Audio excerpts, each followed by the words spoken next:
अस्सलाम वालेकुम dear students. आज हम क्लास 8 तक की जो सिविक्स है उसका जो चैप्टर नंबर 2 है, तो आज हम उसका लास्ट टॉपिक पढ़ेंगे। तो इसमें हम देखेंगे कि कैसे इंडियन जो स्टेट हैं एज सच, तो वो कैसे प्रिवेंट करती है डोमिनेंस ऑफ वन। जैसे हमने पढ़ा पिछली बार कि इंडियन सेकुलरिज्म क्या है, तो उसमें हमने देखा कि इंडियन सेकुलरिज्म में एक ग्रुप दूसरे ग्रुप पे डोमिनेंट नहीं हो सकता है, या किसी सेम रिलीजन में एक ग्रुप दूसरे ग्रुप पे डोमिनेंस नहीं दिखा सकता है। तो इसी हिसाब से ये टॉपिक है आज हमारा इसी सिलसिले में। तो ये जो इंडियन स्टेट है ये बहुत तरीक़ों से मतलब ये डोमिनेंस रोकता है।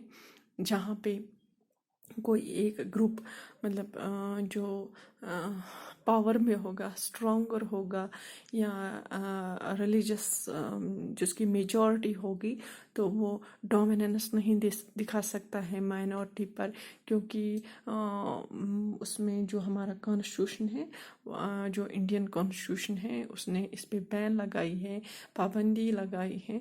तो पहला है इसमें कि जो इंडियन स्टेट है it has distanced itself from a religion. मतलब ये कि ना तो ये किसी रिलीजियस ग्रुप से कोई रिलीजियस ग्रुप इसको रूल करता है इंडियन गवर्नमेंट को, नहीं कोई रिलीजन ग्रुप इसको चला सकता है, ना ही ये किसी रिलीजन को सपोर्ट कर सकता है, क्योंकि ये कॉन्स्टिट्यूशन में है ही नहीं।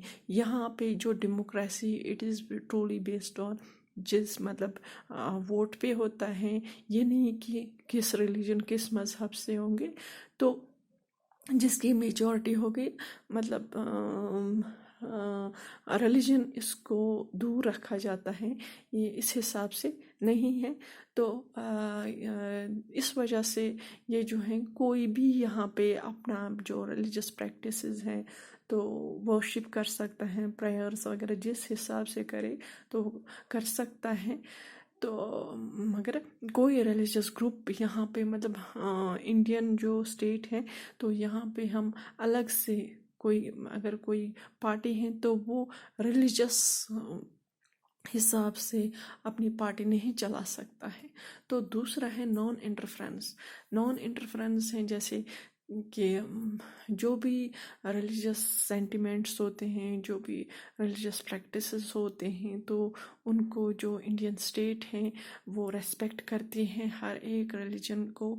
तो उनकी जो भी वो करते हैं, उनके मज़हब में जो भी मतलब करना होता है, उनकी वर्शिप हो, उनकी प्रैक्टिस रिलीजियस प्रैक्टिस हो, तो वो कर सकते हैं।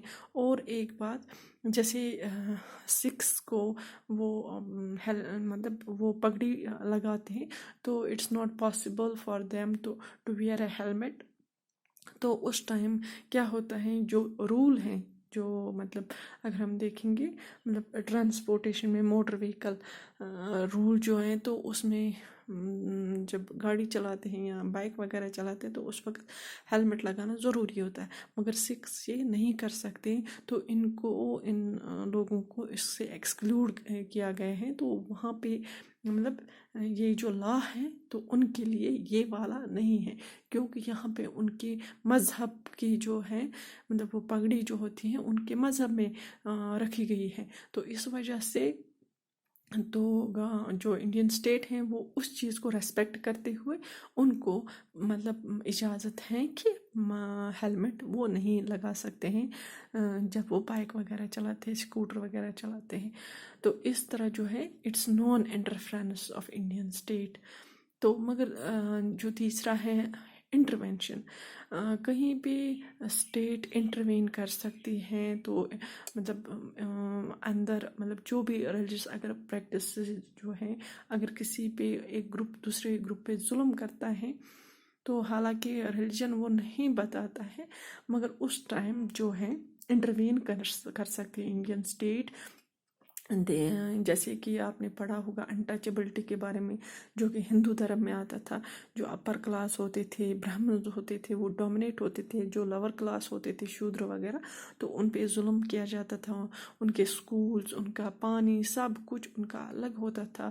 وہ اپر کلاس کی چیزوں کو ہاتھ بھی نہیں لگا سکتے تھے. تو یہ انٹچبلٹی تھا. تو اس کو جو انڈین کانسٹیٹیوشن نے اس کو بین کیا ہے. تو یہاں پہ جو ہے انڈین اسٹیٹ تو انٹروین کیا مذہب میں، کیونکہ مذہب میں مطلب دھرم کے نام پر ناانصافی ہوتی تھی لوگوں سے. تو جو لور کلاس کے ساتھ زیادتی ہوتی تھی، تو یہ وائلیشن ہوتی تھی ان کے فنڈامنٹل رائٹس کے ساتھ. تو جو کہ فنڈامنٹل رائٹس جہاں بھی وائلیٹ وغیرہ ہوتے ہیں، تو یہ خلاف ہے کانسٹیٹیوشن کے.